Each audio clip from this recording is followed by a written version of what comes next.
Hello, hello, welcome to the Lou Springsteen Show. My name is Lou Springsteen, your host. My name is also Johan, but I'm sure Luce is a little bit easier to say.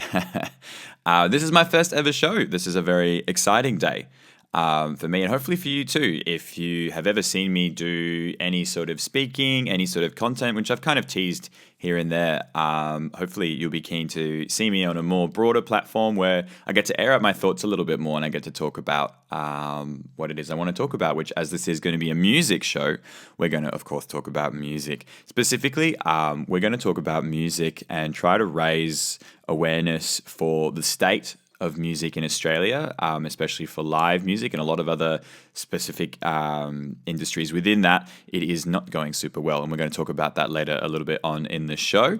I'm also here to represent music that I think would be interesting for you to hear, but obviously specifically in an electronic music format, as I am an electronic music producer, but we will be focusing on all sorts of music across this show.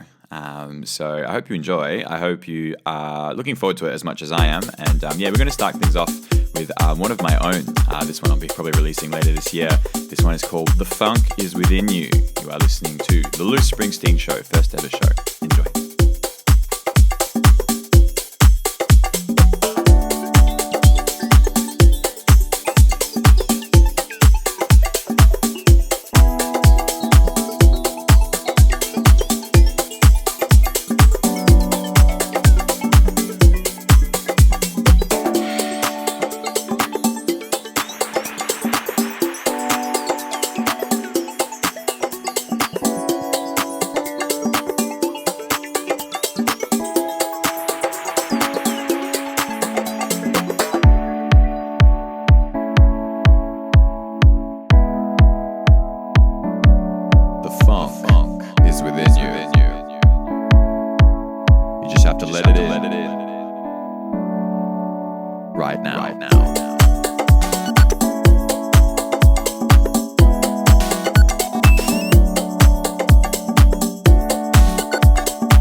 Hello, and welcome back to the Loose Springsteen Show. I hope you enjoyed that song.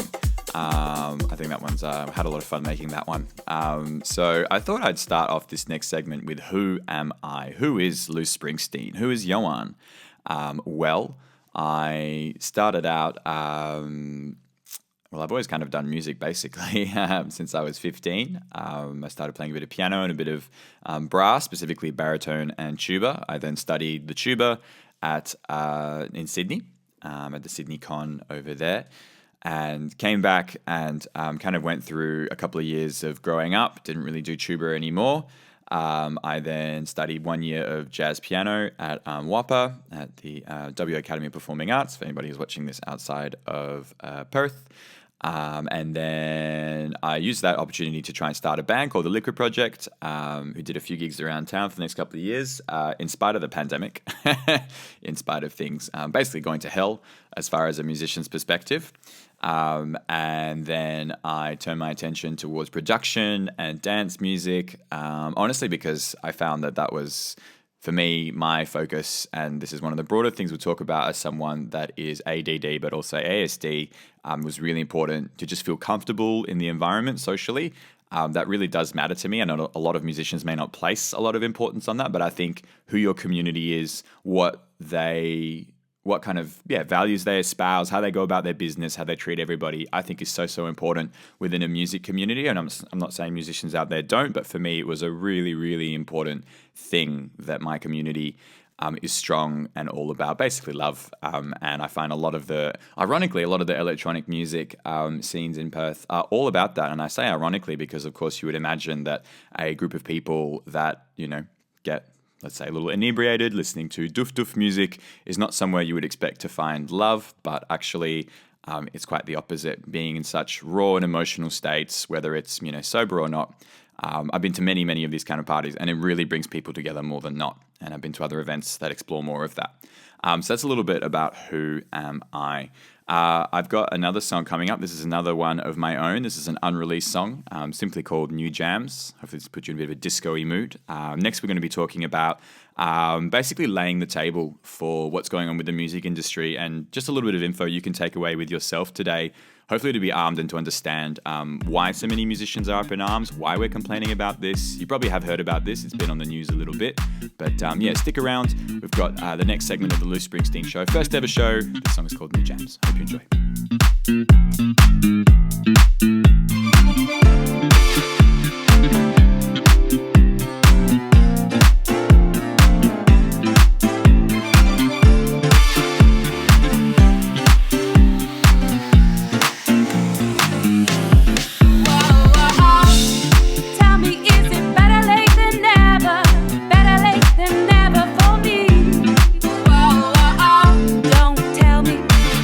Don't tell me it's over.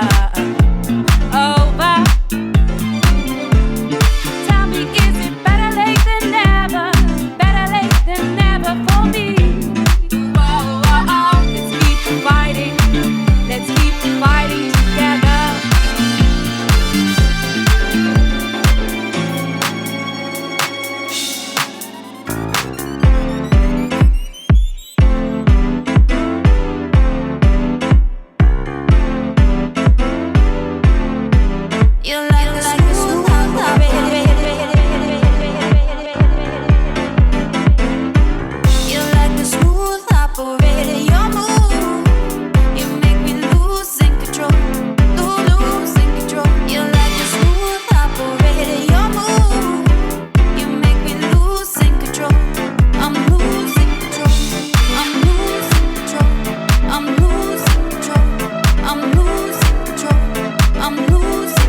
All right, and welcome back to the Loose Springsteen Show. First ever show with your host, Loose Springsteen. My name is Johan, but we're going to call me Loose for the purposes of this show.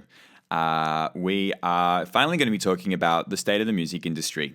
In future, I will hope to interview people about this and to get people on to echo my thoughts. But I wanted to just lay out the table for you and the state of play with basically what's happened this year and what has been going on a little bit historically as well.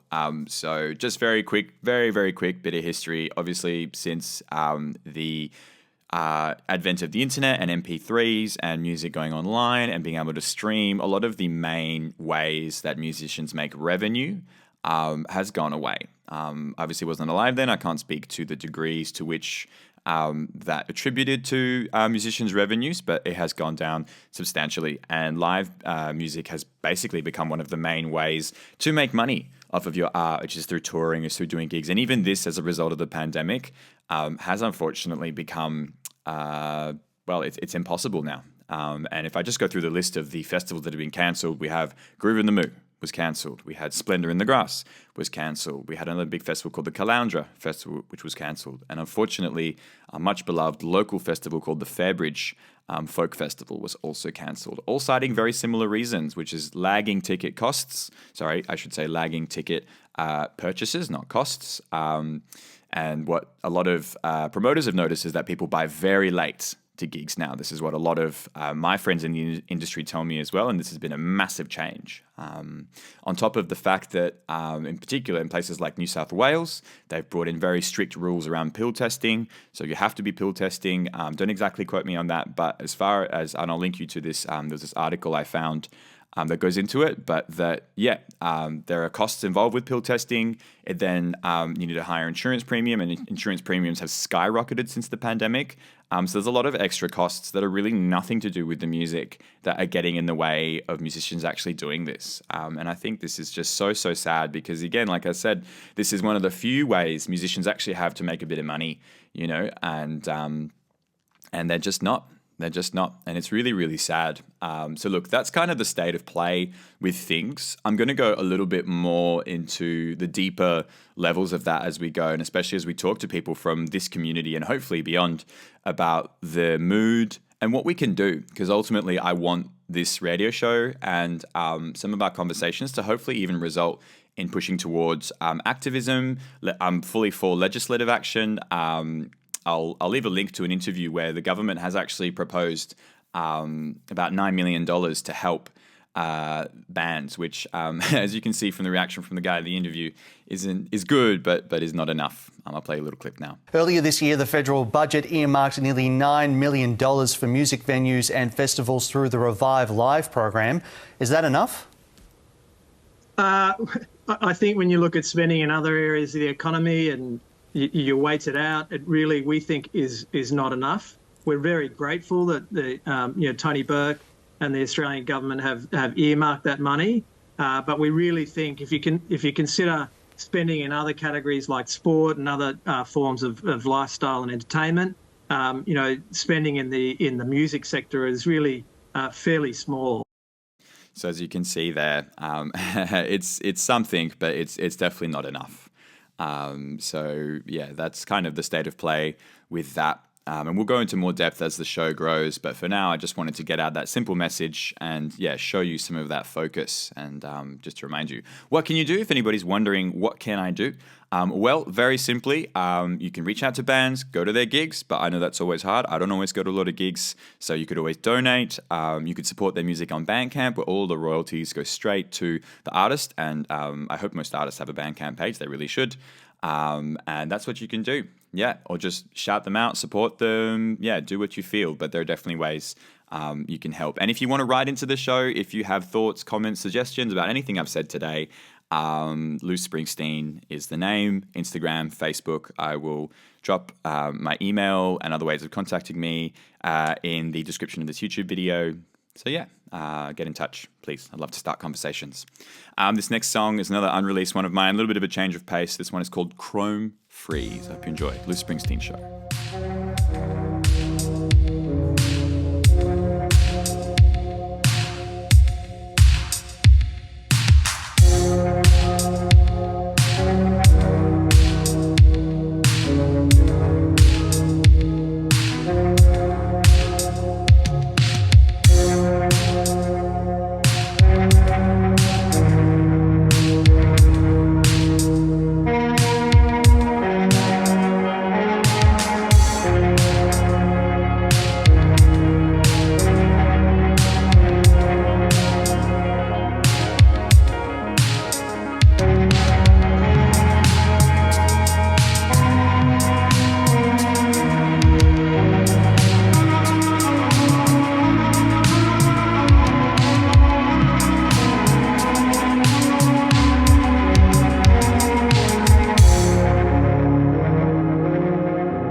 hope you enjoyed Chrome Freeze, a little bit of a change of pace from what I normally do. I'm hoping that this show can be a great platform for me to showcase a lot of these songs that now that I'm making to look dance music that, don't really have a place. I've got lots of ambient sort of songs and compositions that I've done that I don't really know how to release or get out there. So I thought, well, at the very least, it can be cool music to put in my show, so that way we're starting to get some of my stuff out there. Like, if you're a band, if you want to have your music heard on the Loose Springsteen show, please hit me up. I'm hoping to hopefully curate an audience of people who are wanting to get engaged with music and wanting to engage more to support our creatives and artists. So hopefully it should be a nice, friendly audience for you. So like I said, if you're a band and you want your music played on here, please let me know. I will be looking to get other music on here eventually. But for today, I wanted to just do a simple show, no guests.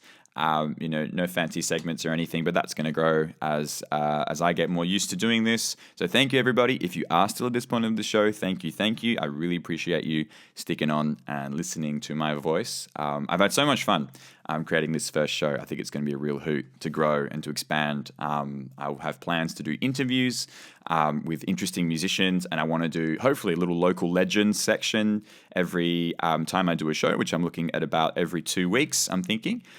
So again, if you want to be on the show, if you want to talk to me, yours truly, again, please write in, please message in. Nobody writes in anymore. Loose Springsteen. You'll find me on Facebook. You'll find me on Instagram. Anyway, guys, I'm going to leave you and love you. Have a wonderful day. I'm recording this on Friday, 12th of July. I will be at the Activate Festival, helping people plant some trees and doing some funk with the band Loose Carrot. So have a wonderful weekend. I'll be playing some music. I hope you have a good one too. Enjoy.